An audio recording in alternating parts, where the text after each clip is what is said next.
Welcome back to another episode of Pen to Pod, and this time I have on Kaylee J Allensworth.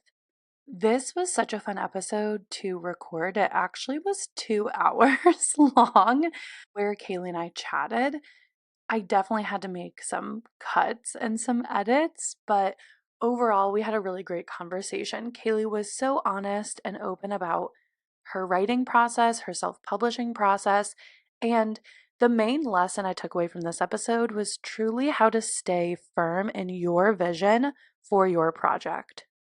Originally from the Midwest, Kaylee J Allensworth grew up with a fondness of small art projects, cartoons, writing, and playing outside.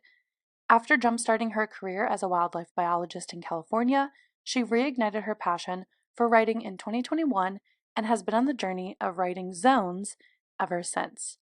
The first book in the Zone series, Lost in the Hills, comes out December 12th. The people of Nephilis hail from Earth. In droves, men sailed through a portal to her pristine and uninhabited shores. Nephilis' beauty was an inspiration, the landscape a beacon, and the planet's resources a prize to win.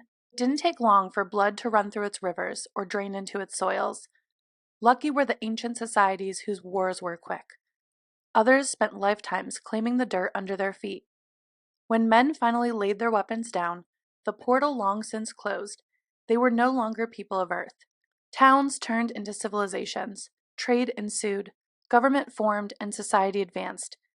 Peace was the common language. Sadly, some habits never break. 150 cycles post-apex, Nora awakes. Instinct keeps her calm, sharp, and prods her to evaluate her surroundings. The sounds are rhythmic and alarming. The room is sterile and foreign. She's bruised, battered, and restraints bite at her wrists and ankles. Worse, she has no recollection of why she's there. A consolation? Something courses through her veins. The pulsating under her skin craves a fight, demands blood. But whose blood will be spilled? The Zone series is a fictional, semi-dystopian sci-fi with lots of action and a little bit of spice. So, without further ado, let's jump right into my conversation with Kaylee J Allensworth. I listened to your episode with, oh my gosh, now I'm just gonna blank on. I listened to it like yesterday. He was a self-published author. He'd been working on his book for like 15 years. Frank J. Camacho? Yes, Yeah. I listened to your podcast with him, and it's one of those things where he was talking about like how many supplemental kind of learning materials that you read, and I feel like or beat sheets, things like that. I also share his sentiment. I'm like, I haven't looked at any of it, but I think I'll start over analyzing what I'm writing if I think that I'm trying to like check stuff off of lists. Yeah. And so I was like, I think that would actually work against me. But I have been leaning that way. Definitely read something. Yeah. Yeah. I was like, that's so valid. I feel that. I just did the interview with Kaylee Faye just came out last week. And she talks so much about that because she just published Skin of Gold. And she also, it seemed like a very like intuitive process for her where the story just came out and she didn't focus on story structure as much. And I used to be so religious about like plotting and story structure. And then it has caused me so much agony with this book that now I'm at the point where I threw all of that away and I ignore it. Yeah. And I've just been pantsing everything. One, I'm having way more fun. Two, I just feel like as storytellers, I think we're all pretty intuitive about story in general. And story structure was made as like a post-mortem for books, not as a way to write a book. So I feel like you can do a disservice for yourself. Like you're saying, like you can overanalyze. I feel like I get a lot of writer's block when I'm trying to like bang my head against the wall and make my character go through like every plot beat. Right. Instead of just following the story. Yeah, I agree. I think that was something I thought of a lot in the beginning because I've coined this term for like organized plancer. I love that. Yeah. Very much so in like the sci-fi fantasy genre, thick books, right? Like we're talking all this world building and the character arcs that have to, for some characters like your mains or your primaries, that have to span like multiple books. And it's like, it's not just this little like, and then it's over. It's like, you have to make it go like this. Like there's something about like the longevity of stories. So I was thinking a lot about, it's like what are the addicting qualities of stories? Or like what are the things that make people gasp? What are the things that shock people that, turn into like this agonizing read or just like cause like the most emotions, Like how do people ride this roller coaster and just become super, super hooked in all of these, even across genres? It's like what are the things that make people fall in love with stories? And I think that, like you're saying, for authors, story is kind of like intuitive, Yeah. and you can pick out these things. Even if you just look at specific examples, it's like you can pick out these elements that make you go like wow, or things that really frustrate people, or the moments in cinema that have just like lasted lifetimes, or books that last lifetimes. And yeah, I just think that I think that people, if they study story just by taking in the media, it's like the beat sheets become, like you said, those came kind of after. Mm-hmm. And I feel like it averaged out story, as opposed, like, it took all the great stories. It's like, what are these common factors? What's the tempo? What's the pacing of story that like everyone gets addicted to, or that works best for people's minds, for people's brains as they follow?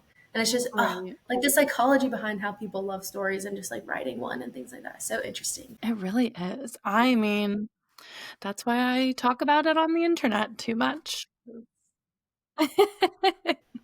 Oh my gosh. And I can't believe you keep these to like an hour 15. And I'm a yapper. Girl, you're gonna have to cut me off, That's put okay. me off, wrangle me in, and make sure I stick to stick to the point, No, because I'll but go off. when I I will. first started, I thought that these were going to be like 30, 40 minutes. And then after doing the first two, I had to start emailing people like, no, I'm so sorry. This is going to be an hour to an hour and a half. Because once you get a writer in a room with another writer talking about writing, we It's can talk over. forever. Yeah. We could go on. Exactly. And I will. Yes, and we will. Well, I love that we have this little intro. This is great. Just jumped right Yeah, in. love this. Usually I start with place. It's kind of like my beginning question, just because I love setting and description of setting in books. I feel like it makes setting really come alive and it becomes its own character. And I love to ask, do you feel like wherever home means to you or wherever you've lived, do you feel like place plays a part in what you write or how you write? Absolutely. Without a doubt. I think that, well, I guess I can say this. I mean, my main setting, kind of like the location, is stylistically follows, and I've released my map, so yeah, I can say all of this. You have, yes. Stylistically, the grid, or like the layout of, it's called Davis, follows. It's kind of like Chicago. Like, it's got a city center, and then it's got suburbs, and then it bleeds out, because I'm originally from Illinois. And so kind of that like city to, rural, urban, like everything on the fringe, suburbia, and then like out into the corn. Yeah. It follows that structure. However, I would say that the habitat, because I'm a wildlife biologist, definitely there's this very, very special place that I get to work and assist with research sometimes. We do small mammal trapping. It's like demographic monitoring for a special status species in California. This place definitely inspired the like habitat and landscape and terrain layout, because there's like this kind of flat plains area, and you see it on the cover actually. The city's back there, but then it transitions into like the foothills and this like the base of this mountain range. It 100% plays a part, and obviously in a series I'm gonna blow it up and it's gonna expand later. But I would say geography, California inspired, 100%, like no doubt. Yeah, and then some of the, I guess, more the city planning layout is Yeah, kind of a little more Illinois, but that's yeah. great. I love that you're able to pull from, yeah, that's cool. Like the Chicago from city to suburb to corn, which I can relate. I'm from Cleveland, so definitely city to suburb to corn as well, Yes. as another Midwest state. And then, yeah, California, I'm sure being out in the wilderness every day. Do you feel like that's what kind of first inspired this story? Was like the landscape, like did the place come first or did something else come first? Great question. And actually, no, and it's surprising. And I really thought this through and kind of why I sat with the idea for so long. Because actually, on the 14th, so 2 days after release, is going to be 4 years exactly from my initial like idea. That's awesome. And so I thought of it, but it sat for 8 months because I had a handful of characters and then this setting. And I think why it sat though was because the setting actually didn't excite me. I felt like it had been done before, like I'd seen it before. The characters, I was like, this is really cool.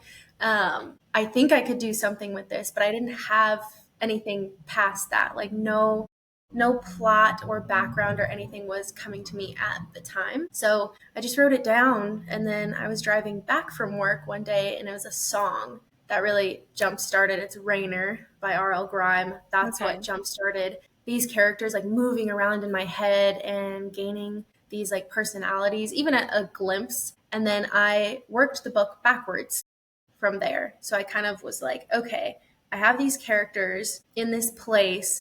Why are they there? Like, what brought them to this point? And then, so yeah, and that scene is actually, it's the end of book one. That's awesome. So yeah, so I worked it backwards from there. I wish that, I wish my setting was inspired. Maybe it wouldn't have sat for 8 months, but dude, it happened, I think, the way it was supposed to. It So the setting definitely did. became, yeah, it became worked off of California and work and things like that after the fact. But initially, no, it was actually not inspired by. No, that's really interesting. And actually, I feel comforted because I also was inspired by a song.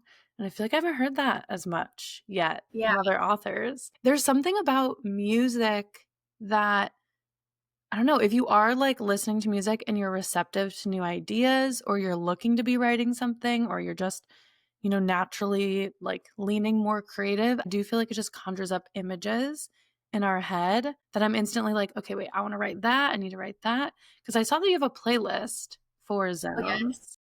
So did you start right away with like making a playlist for this book to like gather the vibes? I definitely, I mean, that would have been the first song in the Hmm. playlist was Rainer, but the playlist came sort of it was a combo. So I started listening to music like that, that inspired kind of the more intense scenes or the more intense ideas. Because the other thing was like, I can work it backwards, I can plan all that I wanted. And for a sci fi that's gonna be so many books, I was like, I need to have some strong foundations here. So I did. I feel like I wrote the first few chapters and then I was like, oh, we're going to have to just sit and get prepared. And Hmm. so the historical information and like all of the settings that will come into play in the organizational structure of the civilization, things like that got, I guess, like buffered out and written down. And then once I kind of had strong standings, I was like, okay, now let's press on a little bit. Let's see where we go with the actual story as opposed to like focusing so much on, I guess, the framework of it. But I think it helped. It helped me create the boundaries for which that I wrote the story and gave me somewhere to work within without outlining the entire thing, which is kind of why I call myself an organized plancer Yeah. because Now I'm I seeing pants it. most of Yeah. it, but I really want to make sure I was like, I can't write for me. I was like, I can't write this entire book going off of absolutely nothing or just making it up on the fly or not being able to remember too. That was a big reason I started my index. I was like, I can't remember all this stuff. I need to write it down. So once that came, and then I started writing scenes again, got back into the music, and then I just started saving stuff that really scratched my brain, for lack of a better term. That when I was drafting, I really held on to or carried a lot of emotion or inspired a ton of like action scenes, things like that. And that became just a writing playlist, stuff that really Nice. like triggered me drafting in this flow state. There we go. Drafting in this flow state. And from there, if I felt like I needed a certain amount of energy for a scene, then I would go and kind of search for new music to drag along my emotions and not just keep my brain flowing. It's a little bit of both that like the pantsing and kind of wanting to get into like a groove, get into the zone, for lack of a better term, uh, helped the music come along. But then when I needed specific scenes or I wanted specific emotions, then I brought in extra music, and the playlist kind of became this more well-rounded thing after all. Great. And then, so it seems like, okay, you were listening to this song, you had some images pop up, you saw characters at their end state, you worked backwards, and obviously the landscape you were in every day started to seep into this story. But let's go back further. Have you always been writing stories? Like, what made you even think of characters in the first place when you started listening to that music? Have you always considered yourself a writer, or has this been like newer in your life? I would say it's revived. So I think when I was younger, I was probably a lot more creative. One of my grandmothers, she's an artist, and so a talented like painter, and like she sketches. I have a few paintings that I asked her to do that I wanted for like my birthday for my rooms over the years, and Oh, so that's she's fun. really talented. So we used to craft a lot together. And I think that she and my other grandmother really helped foster these hobbies or like these creative endeavors. At some point, I was like, I want to be a photographer. And my other grandmother, like, I was grateful enough and like blessed enough, she bought me a camera. And then at the point where I read a ton when I was a kid. So at the point where I think a lot of creativity was flowing, and I was like, I want to be a writer. She bought me this little mini laptop. So I feel like my grandparents have really helped my hobbies over the years. Like they helped me play club volleyball when I was in high school. All of them did. And so, yeah, I just feel very blessed to have family that's always supported things that I've even said that I wanted to try. But I did. So when I said I wanted to be a writer, got a little laptop. I tried to write 3 stories. I hand wrote one 120-page spy book called Black Cobra. I hope it never sees the light of day. I hope it does. I hope At it least never for sees me. daylight. That sounds amazing. It's quite fast paced. I've tried to read it since I'm like, girl, what? I guess it's kind of cute. And then another story that I think I went the spy route again. I was like, let's elevate, but I'm still, 12, Yeah. 13. Didn't elevate. And then another one that I really think I was just too young to write Inception.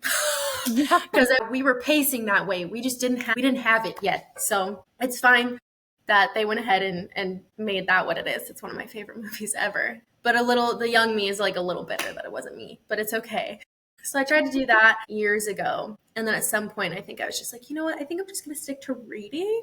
It's a little easier. I'm more entertained. And to some level, I think maybe I understood that I didn't have the patience, didn't really have the tenacity or the life experience to really get a story where I wanted to. Like I could see it all in my little head, in my little brain, but I don't think I had the skill set yet to bring it to life. So I tabled writing for a long time, stayed reading as long as I could until I got into sports and until school got really busy and I decided to kind of go the science route.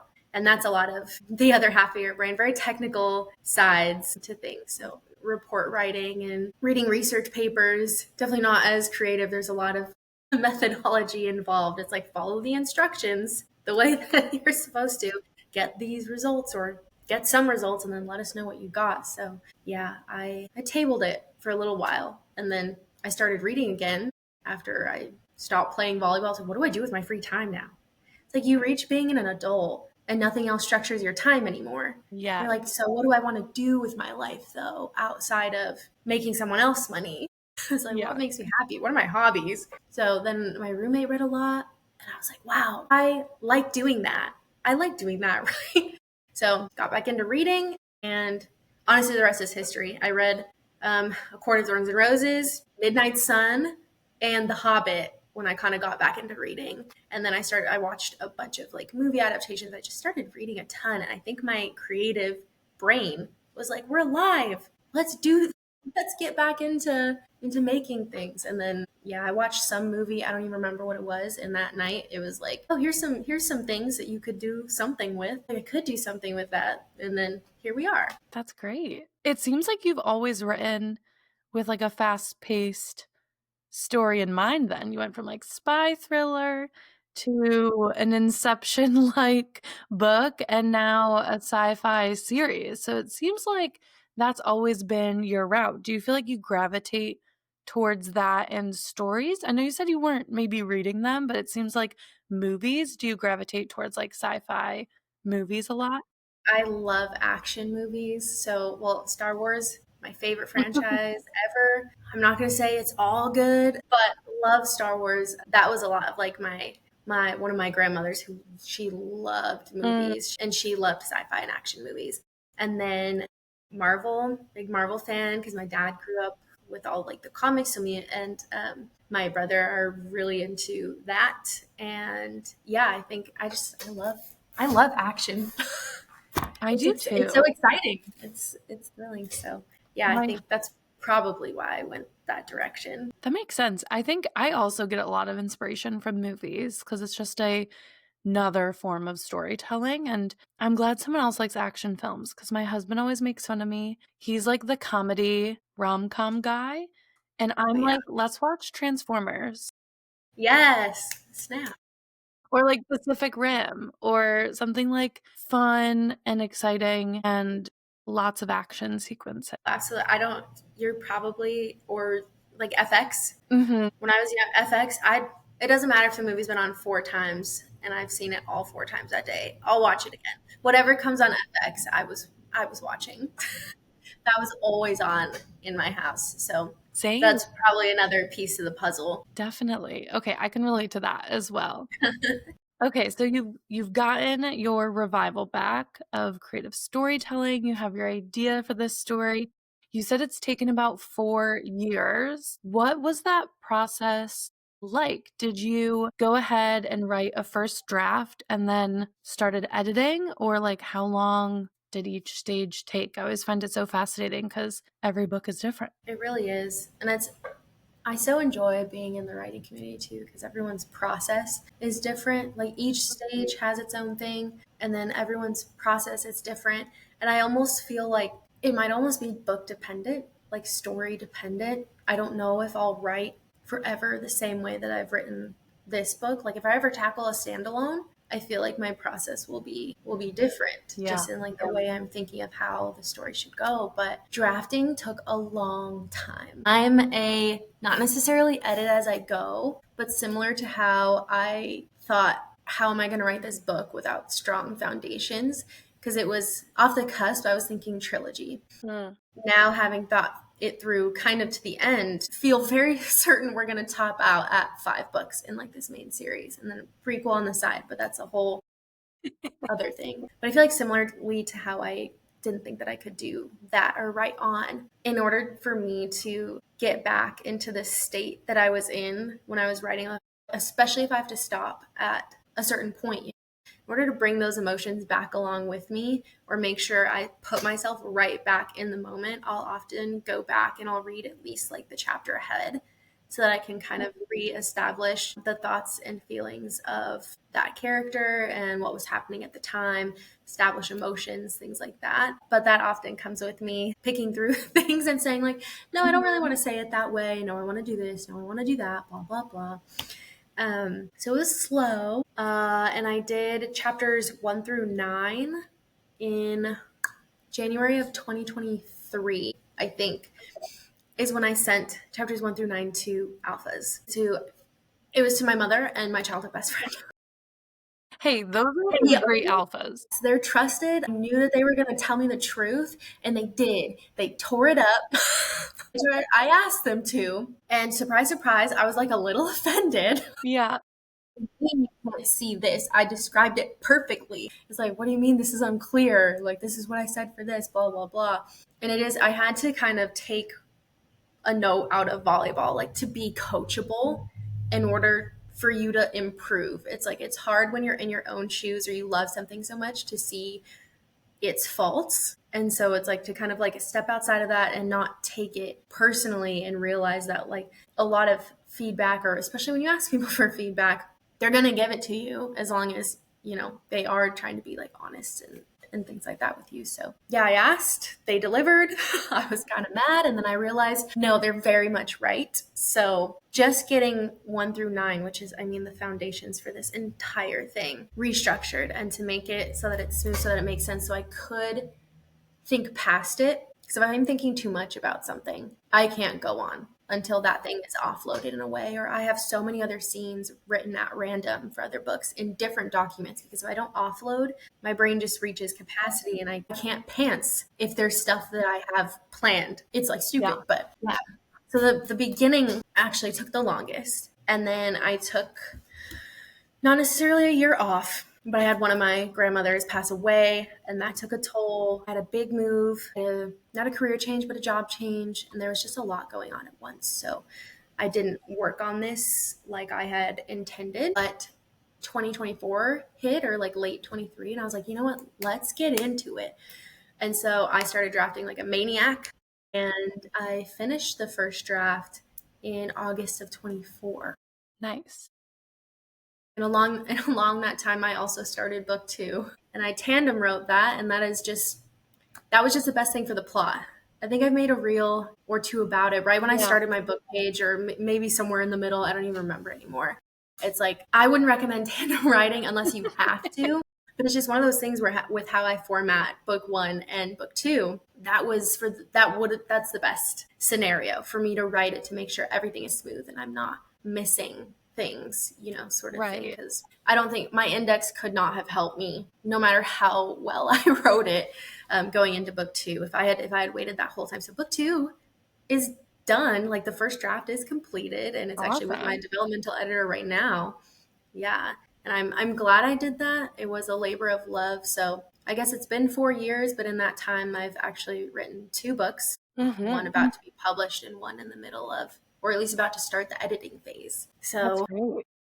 I think editing took me a little, like about a year, Mm-hmm. I'd say. It was from start to finish. So submitting to an editor, getting it back for rewrites. I actually have two editors, which I don't know if I'd recommend all the time, but the way that mine worked out was really nice because I did the rewrites and I wanted to know if where the book was where I thought. Yeah. And so my second editor, her process is to read the book one time through and give you like an evaluation on the, I guess, phase that she thinks that your book is in. Mm. And then you kind of like make little suggestions. And then you can hire her out for any parts of those processes. Her name's Rebecca Wolf. She's absolutely fantastic. I have to plug her right now because she was just so enthusiastic and organized and communicative. And I love her, love her, love her. My other editor, Taylor, is also exceptionally wonderful. Yeah, so my process worked out great where I could send that off to Becca and then she could tell me if what I had left for touch-ups was accurate to what I thought I had left. And it worked out. I was like, she's clocking all the things that I haven't done yet. Fantastic. And then I went from there. So editing took a year. Formatting, this kind of back end process I've been doing since July or August. And I'm even kind of 2 months behind where I wanted to be. I think if I was on track, I'd be maybe a little less stressed. But yeah, a lot. Formatting It's is a a big, lot. oh my gosh, I hate formatting. But It's, now you've done it. Maybe it'll make it smoother for the rest. gosh, I hope so. Hopefully. Hopefully. We're crossing our fingers. If you're listening, we have them all crossed. Thank you. Toes too, if you don't Those mind. two. Yes, I will. Anything. Because yeah, it's a beast. And I know I totally get when people hire people to format because it Yeah. was a pain. It was a pain. However, I used Atticus. I did it. I thought it was a sound investment, and it's a little limiting. I Mm. thought, however, if you prepare your documents the way that it asks you to upload, it's really not. So Okay. definitely recommend doing that from that tips and tricks section. Go through the whole thing. It's fantastic. That's And good. then Google more. Yeah. Don't skip steps. It'll help you. I promise. Okay, so you were talking and I'm mentally taking notes for things I want to ask you now. I know me. No, This. no, that's me too. Don't worry. Don't worry. I can relate to you taking a year off though of writing, especially with like big work, like not big work, but big like life things happening. And honestly, after talking to so many people, it feels like a normal thing that happens in the creation process. I also feel like it helps the story to marinate a little bit. Like it kind of has to go back in the slow cooker. I feel like I don't know if you feel the same, maybe even for like the next books in the series, but and I'd love to get your opinion on this because like when an idea comes to you, it feels so exciting and shiny and new. But then, like you said, when you write those first couple chapters, you're like, I don't know anything. I actually know nothing. I know nothing about this story that I really want to write. And so you throw it back in the slow cooker. It's kind of like Yes. you get excited, you buy all the ingredients, and then you're like, maybe I'll make that in a couple days.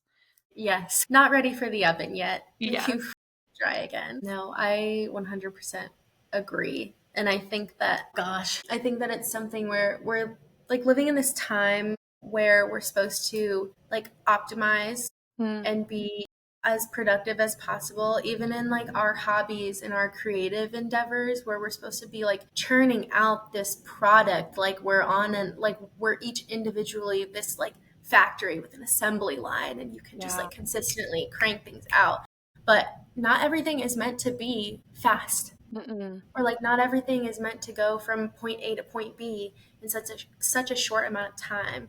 I think a lot of creating, no matter what it is, if it's like music or you do your like ceramics, it's I don't know, like what would you get out of it if you just like sat at oh my gosh, remind me of what it is. It's not the kiln, that's what fires. The wheel. If you sat at the wheel, oh my gosh, thank You you. got it. You If you got it. sat at the wheel and then 5 seconds later you were like, oh look at my Right. pot, I think that there's so much that we get out of creating emotionally, Mm, and it can be super cathartic, or even that process just helps you kind of like dial in and relax. I think we're also living in a really stressed yeah. time, and not enough people, take a step back and kind of just decide to do stuff slower. Mm. I wish more people would actually do things slower. And I'm so guilty of trying to do things really, really fast. And so that's something that I've learned in this process is, well, a lot of patience, a lot of grace for myself, and doing things slower and just being okay with allowing time to work its magic. That's perfect. I agree. There's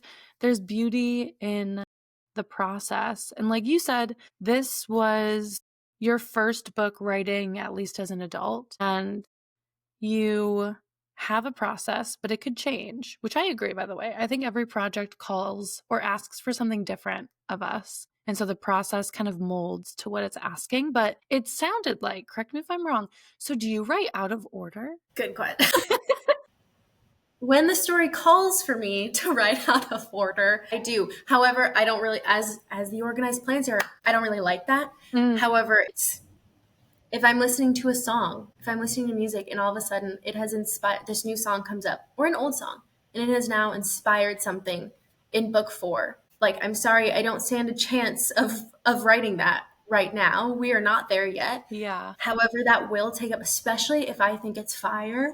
Yeah. If I think it's so good, it won't leave my brain. It like begs me to be written. And until I do it, I can't pants in order. So I will, and I do like to have my beginning, middle, and end, because I do think almost earlier, like how I said, doing the historical information and some of the settings and the way that the civilization is structured, it puts me in this frame, but not necessarily that it's giving me restrictions. It's Okay. that it's giving me the kind of space that I want to tell this story in. Like, it's very much so me just giving myself the freedom to play within that space. And Yeah. so I like having the framework, the beginning, middle, and end works the same way. And I do actually think that it's helpful to know where I'm writing to. So it's like if this is my end and this is where the characters end up and this is the setting they end up in, how do they get there? And then it's like in the middle, if this is the checkpoint to getting there, what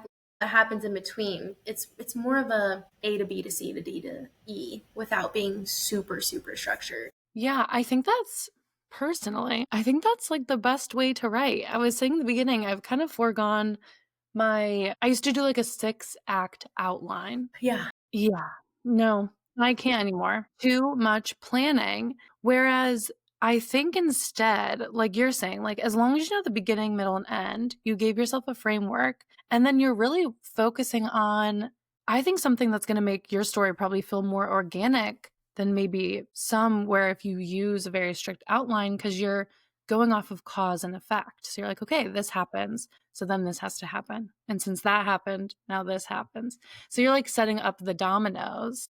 So I guess when you're sitting down for these dominoes, since you have your framework, you're organized, but you're kind of still going off vibes, do you sit down and you said you read the scene before? So after you read the scene before, do you then like ask yourself like, okay, what would happen next? Or do you kind of think like a couple scenes in advance? Like, you know that this happens, so now I know like the next 3 scenes, and you work that way. Yeah, it is.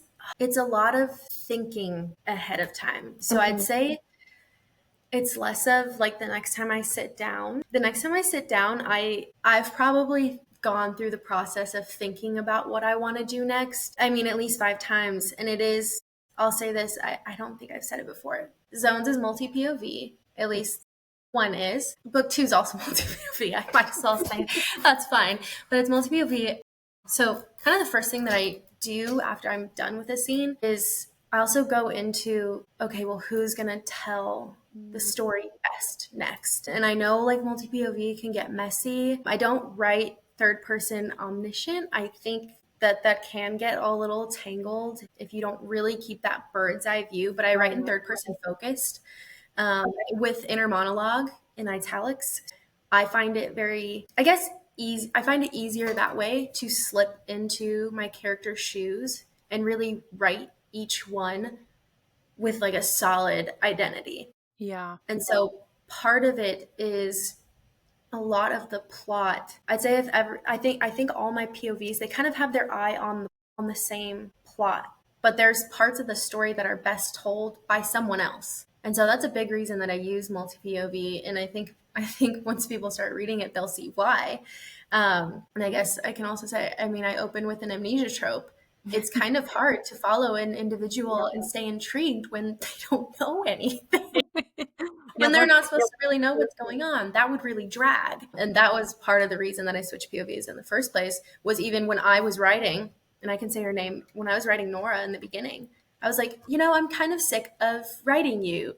Or like, I'm sick of hearing from you in these like first, opening chapters. I'm like, I think we get it for now. Let's hear from somebody else who actually isn't confused and knows exactly where they are, kind of like sort of they're situated within the plot. So yeah, I think that when I'm writing and I'm setting up a scene, I have already put myself into at least 4 people's shoes. And it's like, are they the best person to tell this story next in terms of the plot and not even like the character arcs? But then I also obviously have to evaluate whose story needs to contribute to like the main plot next. So it's a lot of me up here, sometimes for days, but then I've thought about where I want that next chapter to kind of go in Mhm. terms, or what I decide on what needs to be addressed almost, and then I'll pants it. Yeah. So again, it's like these little check marks where I'm like, okay, I know the accomplishment of the scene. I know what the scene is supposed to give the reader. And it should, all of the scenes, I think, in order to keep like a reader engaged, should give them something. There should either be something that this like chapter tells them about the characters, something it tells them about the plot, something that, sets the entire thing into its place. Like it always just has to give. And I think that's for pacing's sake. Mhm. And to cut back on unnecessary scenes is like to have that goal. It's like, what does this chapter do? And then I'll pants what it's supposed to do. But I let the character's feelings really drive what's going on. Like I think when I'm writing, I don't really feel like I'm me. I feel like I slipped into somebody else and I'm just doing what they tell me to do in like Yeah. a non-scary way. Yeah. I think every writer can relate to the character taking over at some Yeah. point. Okay, so I'd love for you, if you want to, I know I'm putting you on the spot a little bit, to pitch us Zones a little bit. I will be reading the synopsis, like a little snippet of it in the beginning. But I'd love if you want to explain book one in your own words before we jump into talking about character and world building, because now that we've kind of been skirting around it, I have so many questions. Oh boy. Okay. I'll make sure I don't spoil anything. Well, Zones is a fiction, semi-dystopian sci-fi with a lot of action and a little spice. You've probably seen that in my bio and at the bottom of like a lot of my Instagram posts. But I like to call it like a true learn as you go with the FMC, because Nora, girly pop, wakes up and she is like, where am I? Why am I in pain? Who are these people? And I think that it's just so fun to learn what's going on with her. It's kind of my short, and I refuse to, I won't give anything away. I'm kind of like a classic. You get the cover, you get the synopsis, and maybe the reason you read the book is through a recommendation. And I like that. I'm like, I'll just, that's what I want. Like, I'm not gonna spoil anything. I'm not gonna No, give a trope we're that, spoiler free here. yes, I love being spoiler free. Because if I go into it and let's say it's your classic enemies to lovers, if I go into it instead of being thrown when it is enemies to lovers, I'm just like, so when does it become enemies to lovers? Sort of thing. Like now I'm just waiting to see when it happens as opposed to really experiencing it. Like reading along and just my jaw is like dropping or I'm crying or I'm looking at I'm breaking the fourth wall and I'm like, did anyone else Yeah. read that? Did you read that?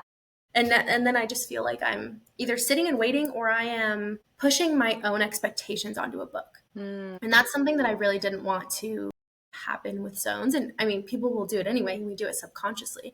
But like if you tell me some things like the Hunger Games, I'm automatically thinking of all the ways that it could be like Hunger Games. And I'm probably also thinking of the things that I like about Hunger Games. yeah. And then if it doesn't have the thing that I like about Hunger Games, then now I'm disappointed, Mm-hmm. sort of thing. So I don't or didn't want tropes or comp titles to form these preconceived notions about the story that I'm telling. And then people are reading it and they're automatically disappointed or they're this, that, and the other. And maybe they will be. You can like the book, you cannot like the book. That's art. That's okay. Yeah. That's okay. But I wouldn't want anyone to miss anything because they felt like they were promised something that they don't personally think is there, Yeah. if that makes sense. No, I think that's really smart. And I haven't heard anyone talk about that before, but I now see that you're a movie gal because I wonder if you feel the same way about trailers and how now they spoil the entire movie. And I won't Yes, watch a trailer anymore because you gave me the whole movie.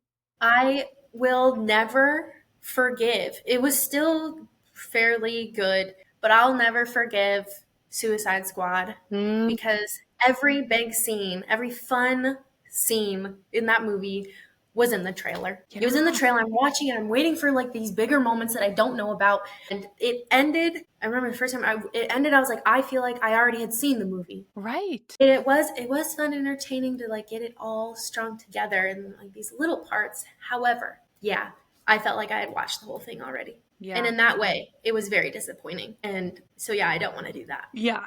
That's great. I don't want to do that. I also don't think that when I was reading again, I started reading enough to, and I don't know if you do this too, as a writer who's like trying to tell a story, I was reading and I was like, these are the parts that I wrote a book that I wanted to read. So I was like, these are the parts about story that I love. And I do think that like other people love too, that I would want to implement. And there were also things where I was like, why did they do that? And not so much from an editing perspective, but from like a storytelling perspective where I'm like, or it's just a facet of the book or a trope that I don't like. And Yeah. so I was like, you know what? I'm seeing these common themes in like traditional publishing or books that are getting really popular, seeing these common things. And I'm like, I don't want to do that actually. And so I tried to stay. There are probably just naturally tropes in there because there are good ones, but I'm not going to tell anybody what they are. There are good I ones, but love that. Guys, you I gotta tried to read the stay as book. far away from like super mainstream tropes as I could. Like I just wanted to tell the story. Yeah. And I'll always be a proponent of telling the story you want to tell without being so concerned about am I hitting the popular tropes? Am I within the word count? Do I have the characters that everyone's like most attracted to right now? Yeah. Like all these things that I think are currently reoccurring because the market is really pushing for it. And this is something I said in my kind of like getting started reel a while ago is like good books will outlast the market. Yeah. And so if there's a story that you want to tell, like, and the market likes good books, but that's these kind of like lifetime or generational or the things that last the longest, I think are the things that we put the most like love and attention and like thought into. And not necessarily meaning that some people don't put love and thought into their stories. Every story has love and thought behind it. It is a labor of love. That is why people do this. I'm not going to, it's not, to, guys, it's not to make money. We don't make money. Money who? We don't Money make where? money. I mean, if you make a little, that's nice. But yeah, I definitely think it's for a love of stories. But yeah, I didn't really want to follow a bunch of other stuff. Like there's things that for the same reason it's an adult semi-dystopian sci-fi. I was like, there's, especially as the series like goes on, and I really dig more into the genre in many ways. I'm like, this is an adult story. Hmm. So it's like it's just the way it is. But I'm a huge proponent of, write what you want, right? And write until you get the story that like you saw out there. Because it's very easy, I think, to have some aspects of your feedback that you start to incorporate. Like if you incorporate too much, or if you ask too many people that don't really know you or might not understand your vision, their feedback can be good, but it can also, if you don't filter it properly, it can really start to corrupt your original vision, and not in a like a devious way. That's not what people like mean to do. But yeah, if you have a vision, make sure you also have people that support you in that vision and understand where you want to go with that, because not everyone will. And then you might just be editing your story to what you think everyone else wants it to be, which isn't the reason that you started it in the first place, Yeah. probably. So I think that's great advice. And I actually just recently learned that ML Wong, who wrote Blood Over Brighthaven, That's she, like, I know, she was an indie pub author who indie pubbed a ton of books with like no social media presence and got a ton of sales and then a trad pub deal. And I think it speaks to what you were saying, that like if you write a good book, that will outlast the market, not, making the best reel or having the best tropes. It's like having a good story will get you readers. yeah, I believe in that wholeheartedly. Yeah. And that is, I really like, and there's things that everybody likes, different creative decisions and stuff like that too. But that was something where I was like, why did people used to read? Like, how did we get books into our hands before social media? And it was like, you had a good cover, Yeah. you had a good, great cover, good synopsis, and probably a recommendation. And if you have a recommendation, that means like what was inside your pages was high quality. And I would always focus on quality over quantity, or like trying to, make sure you're checking things off of boxes like we were Yeah. talking about earlier, like sticking too hard to beat sheets or trying to adhere to a lot of traditional benchmarks, which I knew I was going to go self-publishing quite early. If you would like to be traditionally published, I would also say follow the advice of people that are traditionally published that know exactly what they're talking about. It's not necessarily me. I just knew I was going to fall outside of those parameters, and it wasn't going to help me tell a good story, Yeah. which is why I ended up self-publishing. But if you can tell your story or plan enough on the front end to kind of like get in there and kind of hone everything together. Like if I had stopped my story at the preferred word count, no one would pick up the second book. The Yeah. way I wrote it is very much the way it was supposed to be written. It stopped where it's supposed to stop. And I think that's in everybody's best interest that it didn't stop somewhere else, because it wouldn't have been, no one would have picked up book two, I don't think, if Right. it stopped there. Okay, so we have all of these crazy things happening in the synopsis that you would have heard in the beginning of this episode. How did you create Nephilis, and how much world building were you doing, or did a lot of it come through writing? And then you said you had like an index. So was that something that you like Do I? kept as you were writing to like keep track Yes. of all the details? I'd love to hear it all. So those first, we kind of talked about it earlier, but those first 9 chapters that I gave to alphas, that was a lot of world building. Because another thing I didn't want to do is info drop Mm, and like info dump a ton in like the first few chapters. So I do kind of, it inevitably I think comes with some like larger yeah. fantasies or larger sci-fis that are going to span multiple books. It does happen, but I did want to try to write it in a way that was very like palatable, and very user friendly, I guess, if you will. So I tried to spread it out within that space. But that also means, and then I jump into plot, and you get into it and you start learning a lot of things without it being overwhelming, right? Try not to overwhelm the reader, but you do what you can. You do what you can. So in those first like 9 chapters, I obviously had a lot of information building up, and I didn't want to misconstrue or miswrite or get something wrong later. So I was like, okay, let's hammer this out. So a lot of the beginnings of the index, I call it my zones master index. She is now like 60 pages of just, it's a big cast, it's a big world. That is my That is the holy grail of zones. It has every character whose name I've ever written down. It has every setting that's been mentioned. Like if a setting has a name, per se, like a restaurant or something like that, it's in the index, especially if something's been described. Every word or like term Mm-hmm. that I use that means something, that's been indexed. Everything goes into the index so that I have it at my disposal in the future. But I'd say that there's definitely a healthy balance in the world building where it was thought out and kind of pre-planned and where it just kind of came along. I would say like Nephilis itself was, I don't even know how I came up with the name, dude. I'm pretty sure it has something to do with butterflies. Because this is advice. If you make up words, if Yeah. you make up words, make sure you look them up and make sure you look them up and they don't mean anything terrible. Yes. Dude, I think I had one word like towards the beginning where I was like, oh, does this mean anything already? And I looked up, I was like, Not using that.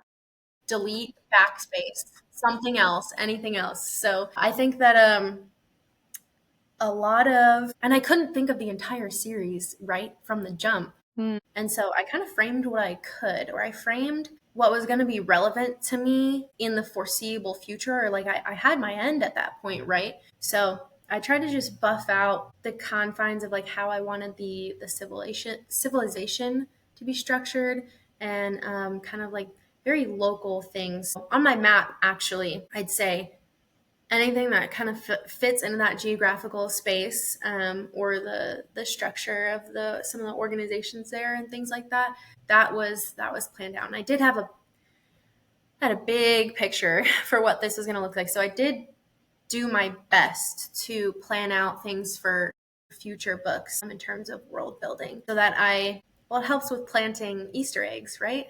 I love, oh, that's something I love about stories is when you realize something was like there all along. Or I very much believe that understanding like your character to their core or the setting and your plot to its core is so like pivotal to how you write, because I think it's an art form to have the reader think what you want them to think when you want them to think it. Yeah. I think that really helps with good storytelling. Or it's kind of like magic, like close up magic a It little really bit. It's is. like I'm Yeah. doing all this and you're like wowed, Right. but there were like 10 other things that somebody was doing while you were distracted, sort of thing. And so I think that, oh, that's one of my favorite parts about movies or books where it's Yeah. like, oh, they did say that back on this page. And I read right by it, or it's only relevant a little later, sort of thing. So I do like that. But it's definitely a combination because I obviously pants a lot.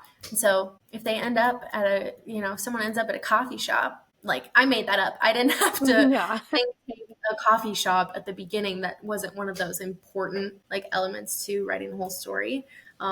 Yeah. And then once I've blown the world up, that has come just as I've written. Another good reason to tandem write book two Yeah.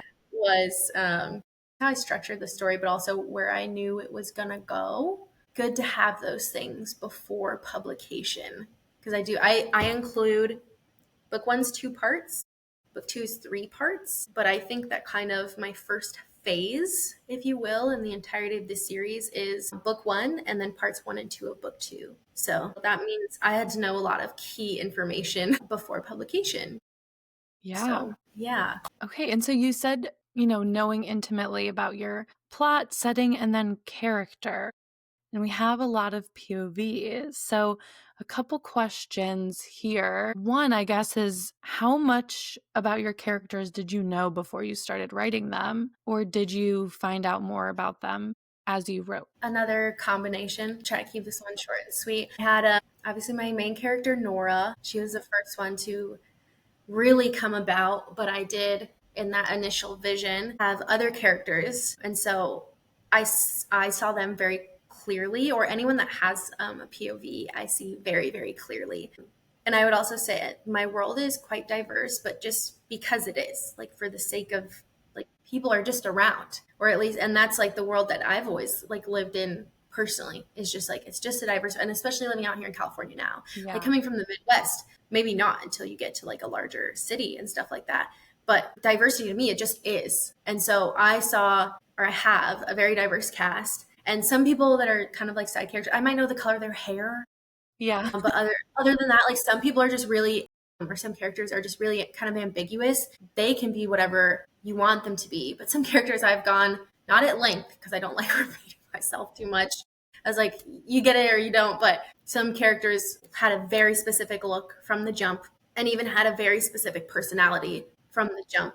And then I went ahead and did like character descriptions for a good amount of people and like personalities. However, I did have to go back and I wasn't trying so hard to stick to what I originally wrote. It was like I would write and then situations would come about, or a lot of character relationships. How I wanted characters to interact actually informed character personalities on like the other end. So it went both ways.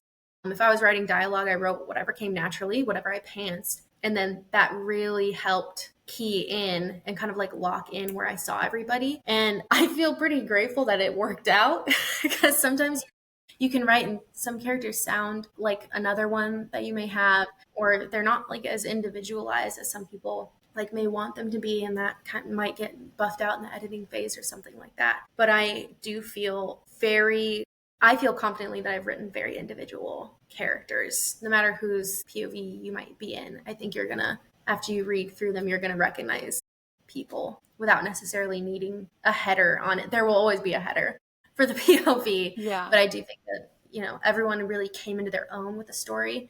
And I think what helped that too is since all their eyes are kind of on the main plot and everybody's looking at this same sort of like very like linear string, but just it really is like a POV.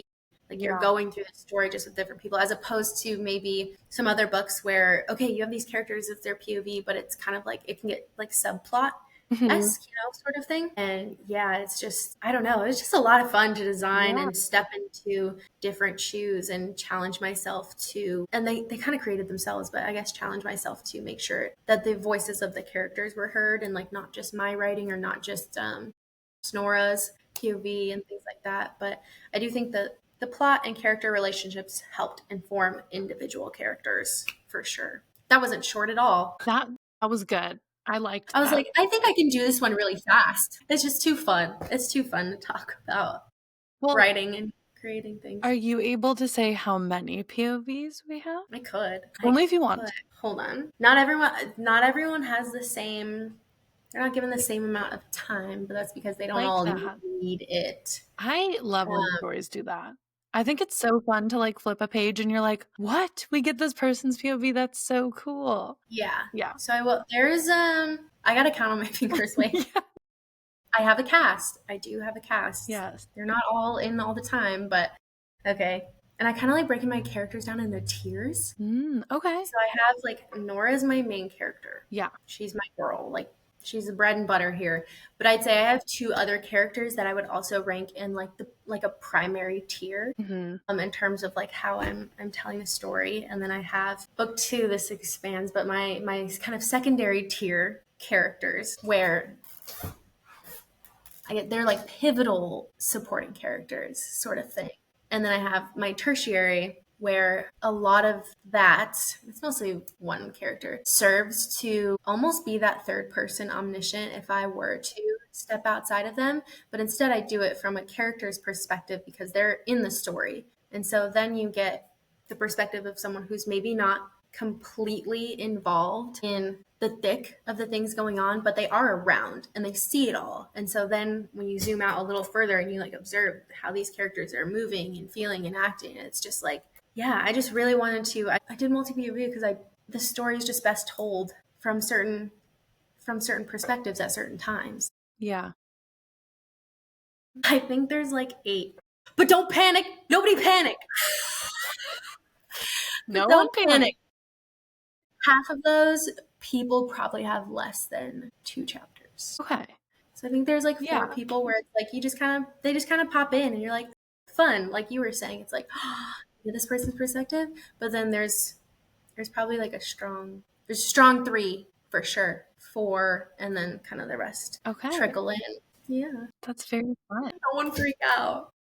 I swear it's organized, and a lot of thought went into that. So Yeah. don't worry, it's fun. Before I go into a bit of like self-publishing. Is there anything else story-wise that you wanted to touch on about Zones without being too spoilery, but anything that you wanted to talk about? You really let me talk, and now you're opening the floor, and I'm just like, I no, know. I think I'm good. No, I think we No, we're covered it. good.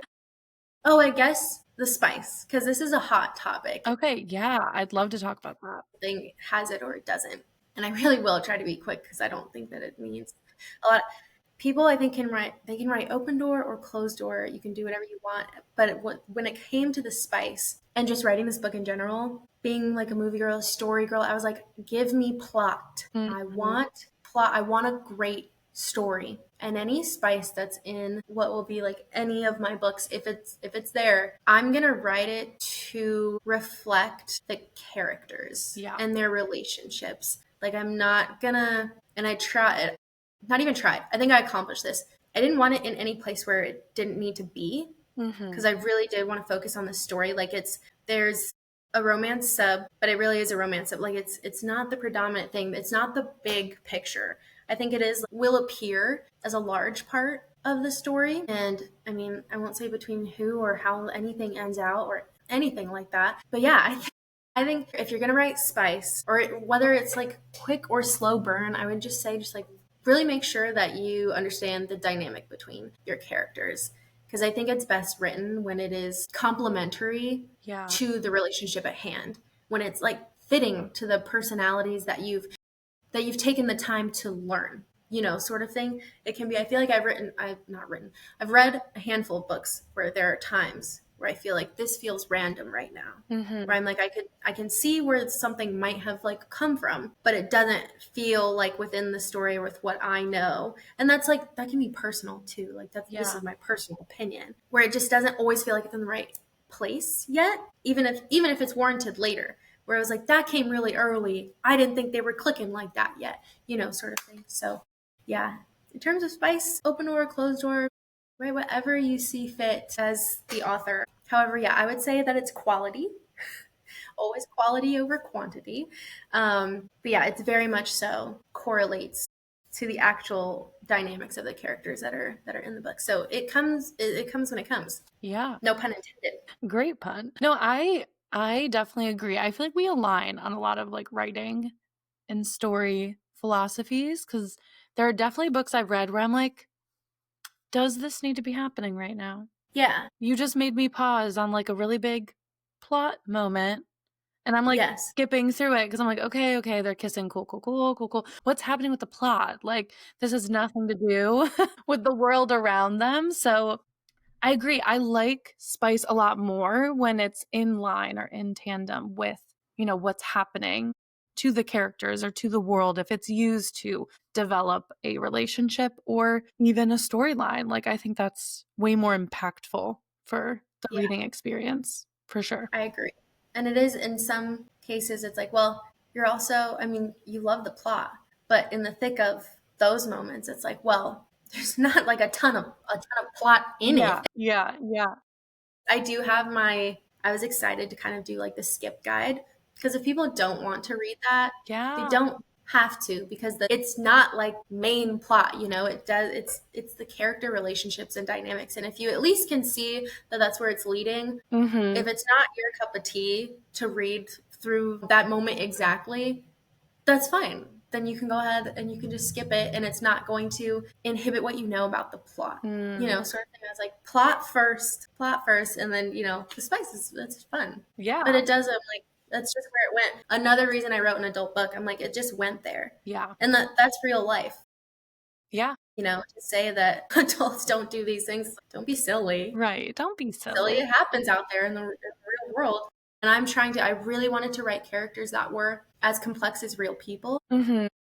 This is going somewhere else now. This is my last thing I'm going to say before you ask me other questions. But I did really want to write characters that were as complex as real people. And I wanted to do that because I think we're also living in a time where there's not a lot of patience, there's not a lot of grace, and there's not a lot of nuance. I think that people are taking a lot of things in like the black and white instead of the gray. Biology is a lot of this like gray area, like there's exceptions to everything, or like you observe this behavior, but that doesn't make it finite. It's like you could observe something else at like a new time, or things adapt. And yeah, so I really wanted to write characters that made people think and just like not take so much at face value. Or like if you're going to jump on the train, I love that, but I also want to make you question whether or not you should get off. Yeah.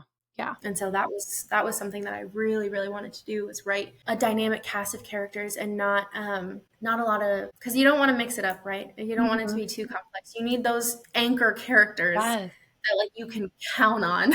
And I definitely have them too, but I did want to write something that was like a little more realistic to the human experience, like mistakes, and people fuck up or they say the wrong thing or do the wrong thing. So that was something I also wanted to do. Yeah. No, and like you said, it's reflective of real life, and it is an interesting topic because so many people are like, I want morally gray characters. And authors are like, no, you don't.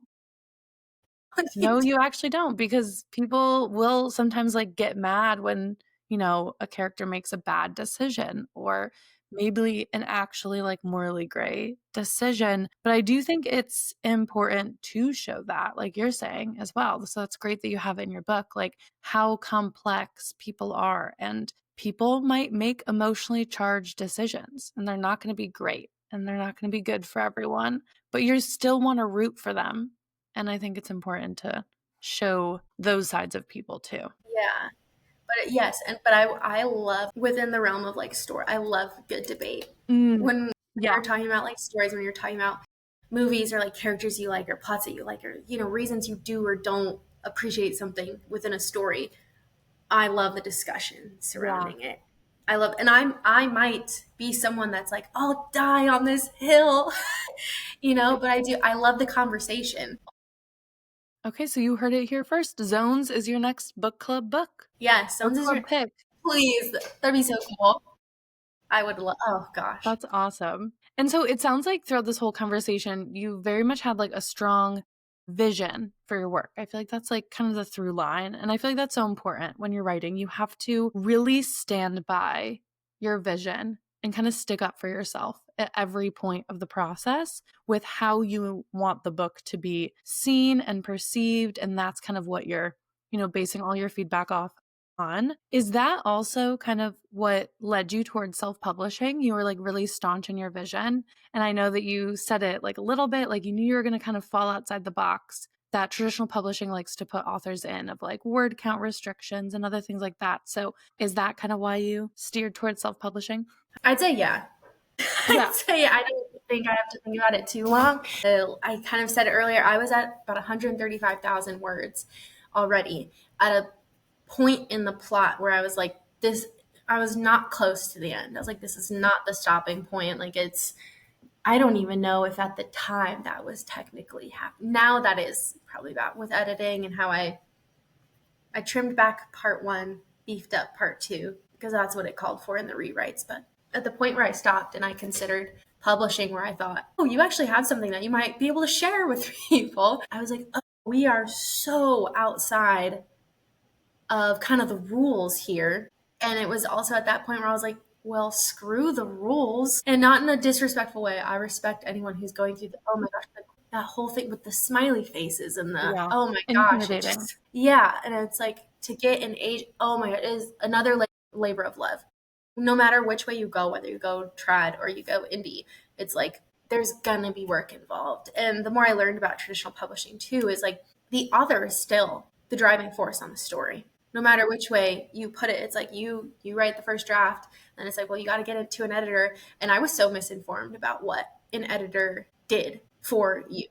And it depends on like where you are in the process a little bit, but it's like the editor makes, especially developmental, they take your big picture and they read it all and they break it down like what's good about it, what's maybe not so good about it, what you could beef up, what you could do here. They do the same thing with like your characters, and they do the same thing when they're evaluating your book within its like your genre, right? It's like, are you kind of in the bounds where someone would read a story within this genre, like sort of thing. And not to like constrain you or anything, but if you're going to call it a sci-fi, make sure it's not a period drama, sort of thing.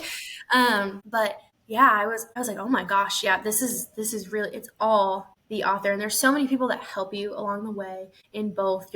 I'm sure people's literary agents Mm-hmm. are like just magical when you find your right, like kind of like representation and things like that. People are who are really going to root for you. I'm sure it's incredible. I don't know what that's like, but that's what I've heard when you're in kind of like that right place. But I would certainly say that my vision informed me self-publishing. I was already outside the word count and I was like, well, the story's not done. I'm going to tell the story the way I want to tell it. Yeah. And so that was the other thing is like traditional publishing, or maybe if you have an agent. And I did see, I think it's Rose Literary has been coming out with a lot of all of their agents come out with like a lot of really honest feedback about what it's like to be agents and what they're looking for. And I think it was Jessica Berg. Shout out to her. I think she gives a lot of great advice on Instagram and things like that. But she was someone that said, I read through a lot of great query letters in a day or in a month. But a lot of times agents have to take what we think we can sell. Yeah. And it's so it's not necessarily that we're not seeing a lot of like good material, but we have to be able to take your manuscript and think that we can convert for you. Essentially, it's like they have to take on who they think they can champion. Mm-hmm. And so I was like, oh, that's such a good way to put it. Like, it's not necessarily that you don't have a good story. It's like, can we do this for you? Yeah. And so I don't know if I had any concerns about someone not doing it for me. I just knew the risks with where I was going to end up, that querying and finding an agent could take an eternity. Yeah. And I do think that, I'm done with book two, at least the first draft, getting Dev Edits back. And I see the rest of the series very clearly. I think the other thing was, I was like, I believe wholeheartedly that I have a good story, that Mm-hmm. I have a good plot, that I have like compelling characters and things like that. I really believe what I'm doing, and I never do anything half-assed. That's not my vibe. That wasn't my vibe when I played volleyball, when I was at school. Nothing. Like, if I'm going to do it, I'm going to do something to the best of my ability. I guess the converse of that is if I don't think I can do it to the best of my ability, like sometimes I'll pump the brakes. So it's like if I have to learn something or I have to research a ton, and that's another reason I think it took me drafting for a while. It was like, I want to make sure that I am going about this not necessarily the right way, but the right way for me. I have a crazy, awesome team of people that I've found and Yeah. contracted and collected like little Pokemon. That my editors are me, my web designer was great. Oh my gosh, he came through so hard. Yeah, my cover design, everyone that has helped me kind of like create this, all my readers. Oh my gosh, I'm so grateful for them because I feel Yeah. like they see it and they want to help me get there, and they're always honest in how they do that. And that I think is really key throughout this entire process is that vision. So self-publishing was good for that. I got my first print copy of Zones. She's beautiful. It's not that I thought it was not going to be high quality, but maybe it's been a while since I've gotten like a really fresh book, Yeah. sort of thing. But when I picked it up, I was like, this is nice, sort of thing. She's fantastic. Here she is. She's so pretty. Oh my gosh, it feels, I went ahead and admit, I know a lot of sci-fis print glossy, Mm. but from the beginning, I kind of had like a matte cover in mind. And just to me, it really plays into the dystopian elements a little bit more. I feel like I haven't even touched on the dystopian parts of this book, but that's okay. It'll expand and grow like later people read it. But she's super soft. The colors come out just as one would expect. Shout out to Micah Vetter of No Matter Designs, who made this absolutely stunning cover. The spine's Yeah, one I of my love favorite the parts. She is spine. Oh my gosh. clean. And the back is just the synopsis and the barcode. You don't need a picture of me, nothing like that. And obviously, we have no review. Well, no reviews. But even if I did, don't worry. If I ever start selling these on my own, there will be no stickers on the front. If there's ever a sticker, it will be on the back, and it'll be a nice sticker you can And peel off honestly, without it ripping. thank you for So here doing she a is. synopsis on the back, because what the heck is up with publishing taking off the synopsis off the back of books lately? Are they? Yeah, yeah, they've been gone for like Trad Pub. They always put like blurbs now, and I hate it. What, just like little snippets from the inside? No, it's like blurbs like from other authors who like read the book and, like, said a sentence about it, and I'm like, "This doesn't help me at all." So I love when the synopsis is on the back. I don't know why TradPub has started to do this. I'm like, "Can we not make this a thing? I need the synopsis." Yeah, I I agree. I don't know if I've seen that yet, but I'll say like, oh gosh, I just hardly ever have the room for print copies of books. If you didn't know, not my bookshelf. This is fake. I'm fake. I'm a poser. My bookshelf is like one row and it's a mix of scientific books and actual books. No, but I can't imagine not having the synopsis on I the back. know, and like you said, it's Every so important. This is going to look beautiful on people's shelves because we are not, a lot of thought went into how this was going to look. The series will look like this. We are sticking with 5.5 by 8.5 trim. The color like scheme, like the style, it's going to be the same. It's going to be like a black on the spine and on the back. The front cover will change, obviously. No, we're consistency. We thought that ahead. We thought that far ahead on this. It's gonna look beautiful. I'm so excited. I still remember when you dropped the color palette and I was like, "Yes, I love it." I do love the color palette. That's So one of good. it's oh gosh. But that's all. I could really get into cover designing with Micah, but I will not because I'll go on. I won't actually stop. Just it. I will. Okay, Great. rapid fire. Okay. Here we go. We're gonna try. I'm gonna really try to get these out. What is a piece of art that has had a profound impact on you? Oh my gosh, Mick. That's almost rude. I know. I would say, oh my gosh. I kind of want to look him up. I can't remember off the top of my head. This man, and this, I'll go with like art. Okay.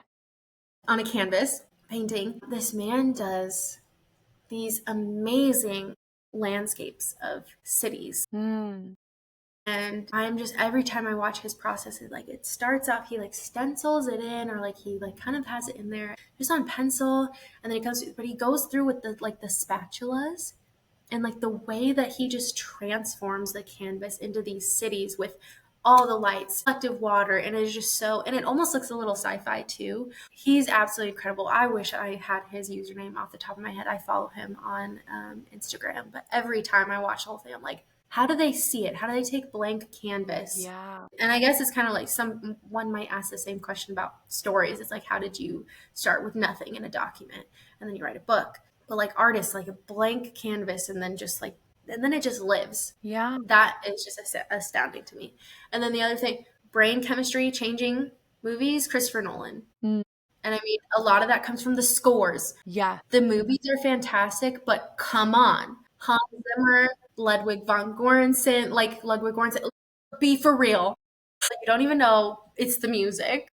These soundtracks they live on my drafting playlist. Yeah. All of them, they live there. That's great. Gosh. I feel that same way that's why I mentioned Transformers. I listen to one song from the Transformers soundtrack on repeat most of the time when I draft. Which one is it? It's called Tessa. I'll send it to you. Send it to me. Everything. It's everything. Yeah, it's everything. I think you'll love it.